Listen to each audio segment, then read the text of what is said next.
हाँ, तो जैसा कि प्रीवियस सेशन में मैंने बात की, कि मान लो फॉर एग्जांपल बी के पास तो ए नाम का पेरेंट है, सी के पास बी नाम का पेरेंट है, बट ए के पास, बेचारे के पास कोई पेरेंट नहीं है।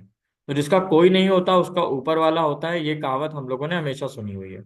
इसी तरीके से जावा के अंदर जब किसी क्लास ने किसी भी क्लास को एक्सटेंड नहीं किया होता है, तो उसका पेरेंट कौन होता है, कहने का मतलब है क्लास ए का पेरेंट कौन होगा।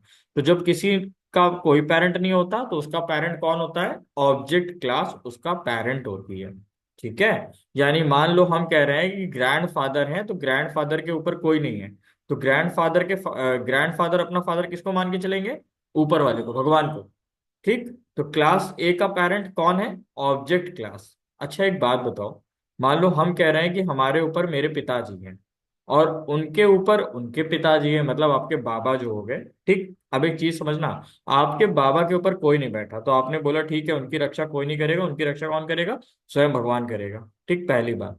दूसरी बात, अगर वो अपने पिताजी यानी अपना फादर गॉड को मान रहे हैं, तो क्या मैं या फिर मेरे पिताजी गॉड को अपना फादर नहीं मानेंगे, मतलब हम केवल फादर उनको मानेंगे जो मतलब रियलिटी में एग्जिस्ट कर रहे हैं, क्या हम ऊपर वाले को फादर नहीं मानेंगे, हमारे लिए तो वो भी फादर है और ये भी फादर है। मतलब कहने का क्या है, यहाँ पे कहने का मतलब ये हुआ कि ऑब्जेक्ट क्लास जो होती है ना, object class is the parent class for all the Java classes, directly और इनडायरेक्टली। मतलब जो ऑब्जेक्ट क्लास होती है वो सारी ही जावा क्लासेस की पेरेंट होती है, डायरेक्ट या फिर इनडायरेक्ट।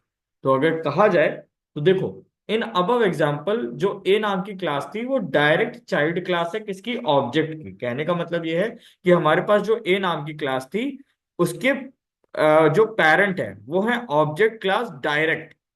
क्यों डायरेक्ट, क्योंकि उसने किसी को एक्सटेंड ही नहीं किया। तो मतलब ए नाम की जो क्लास है वो चाइल्ड क्लास हो गई किसकी, ऑब्जेक्ट क्लास की, वो भी डायरेक्ट, क्योंकि उसने अपना पिताजी अपना फादर किसी को नहीं माना, उसने अपना फादर ऑब्जेक्ट को माना।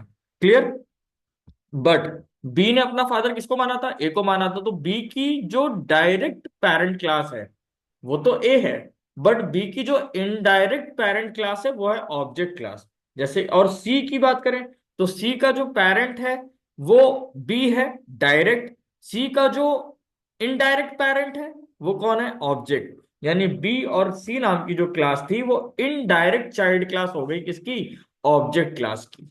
ठीक है। It represent in Java every class is the child class of object class either direct or indirect। तो कहने का मतलब ये हुआ कि जावा के अंदर हम जितनी भी क्लासेस बनाते हैं वो सारी की सारी क्लासेस ऑब्जेक्ट क्लास की चाइल्ड क्लास होती ही होती हैं, डायरेक्ट या फिर इनडायरेक्ट। डायरेक्ट यानी कि ए, इनडायरेक्ट यानी कि बी और सी। ये वाला पॉइंट बहुत टिपिकल था, मैंने इसको बहुत आसान से शब्दों में समझाने की कोशिश करी है ताकि आप लोग समझ पाओ। क्या आपको समझ में आया, हाँ या ना। हाँ भैया। देखो बोलोगे नहीं तो मजा नहीं आएगा। गोविंद ने हाँ तो सर बोल दिया, क्लियर। सुमित, दिव्या, ठीक है। ठीक है। So the root class of all the Java class is object class. And next point, every Java class contain parent class except object class। अब एक सुनो, कोई कह दे कि भगवान के पिताजी कौन है, तो अब उनके ऊपर तो कोई नहीं है, तो फिर कैसे बता दोगे। तो अगर कोई पूछे कि ऐसी एक जावा क्लास का नाम बताओ जिसका कोई पेरेंट नहीं होता, तो क्या बोलोगे, ऑब्जेक्ट क्लास। गलती से भी ए मत बोल देना। मान लो इंटरव्यू में गए, इंटरव्यूअर ने एक छोटा सा कोड लिख दिया, उसने बोला कि ये बताओ एक इसमें से एक ऐसी क्लास का नाम बताओ जिसका कोई पेरेंट नहीं है, तुम देखोगे ए ने किसी को एक्सटेंड ही नहीं किया, तो ए ही पेरेंट हो गया, गलत। तुम क्या बोलोगे कि सर ऑब्जेक्ट क्लास एक लौती ऐसी क्लास है जावा के अंदर जिसका कोई पेरेंट नहीं होता। यानी जो हम लोग ऑब्जेक्ट बनाते हैं ना, वो ऑब्जेक्ट भी बेटा एक प्रकार की क्लास होती है, बट एक ऐसी क्लास जो कि पहले से बनी हुई है। समझ में आई मेरी बात, ये पॉइंट क्लियर हुआ। हाँ हाँ सर क्लियर।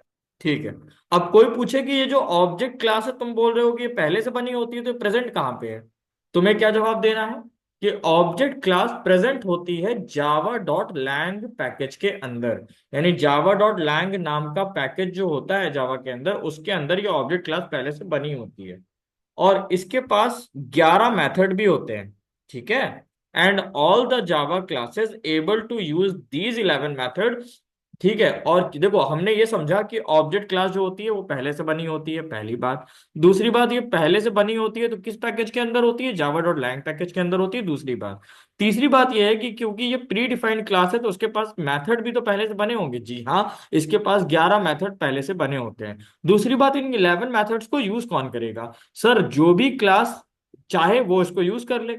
अच्छा, ऐसे कैसे पॉसिबल है? ना एक्सटेंड किया, ना इम्प्लीमेंट किया, तो कैसे एक्सेस कर लेगी? सर, इसलिए एक्सेस कर लेगी क्योंकि ऑब्जेक्ट क्लास जो होती है वो सर रूट क्लास होती है सारी जावा क्लासेस की। सर, कहने का मतलब यह है कि ऑब्जेक्ट क्लास जो होती है वो एक पेरेंट क्लास होती है सभी जावा क्लासेस के लिए। इसलिए किसी भी क्लास को इससे ये 11 मेथड यूज करने के लिए पूछना नहीं पड़ता सर। ये जब चाहे तब कोई भी इसके 11 मेथड यूज कर सकता है। क्लियर है? जवाब दे पाओगे? हाँ सर। ठीक है। बेटा, अगर कोई पूछता है कि ये 11 मेथड कौन कौन से हैं, तो आपके पास ये एक प्रॉपर लिस्ट बनी हुई है। आपको इन 11 मेथड्स का जवाब देना है कि सर ये मेरे 11 मेथड्स अवेलेबल हैं। क्या मेरी बात समझ में आ रही है सबको? हाँ भैया। जवाब दे पाएंगे? भैया तो ये प्री डिफाइंड होगा ना ऑब्जेक्ट का। हाँ हाँ, ये प्री डिफाइंड होते हैं। तो कोई पूछता है कि 11 मेथड कौन कौन से, तो आपके पास ये लिखा हुआ है, आपको जवाब देना है। क्लियर? हाँ या ना तो बोलो, आगे बढ़े। हाँ सर, क्लियर। हाँ ठीक है। भैया, क्लियर। अब आगे की अगर बात देखो तो टाइप ऑफ इनहेरिटेंस, यानी इनहेरिटेंस कितने तरह के होते हैं? Single inheritance, multi level inheritance, hierarchical inheritance, multiple inheritance और हाइब्रिड इनहेरिटेंस। अब एक काम करना, कल की जब हम क्लास लें उसके पहले ये सारे इनहेरिटेंस 5 प्रकार के जो हैं इनको पढ़ लेना थोड़ा, ताकि आपको एक बेसिक समझ में आ जाए। दूसरी बात यह है, आज का जो सेशन था वो इनहेरिटेंस का एक बेसिक सेशन था। इसको दोबारा सुनना और इसकी रिकॉर्डिंग्स को सुन करके नोट्स बना लेना, ताकि आगे की जो चीजें वो और भी अच्छे से आपको क्लियर होने लगे। मेरी बात समझ में आ रही है? हाँ सर, हाँ भैया क्लियर। आ रही। ठीक। बताइए। तो अभी फिलहाल आज के लिए इतना रखते हैं, बाकी बातें हम लोग करते हैं आगे। ठीक। ठीक है। ओके, ठीक है। Thank you.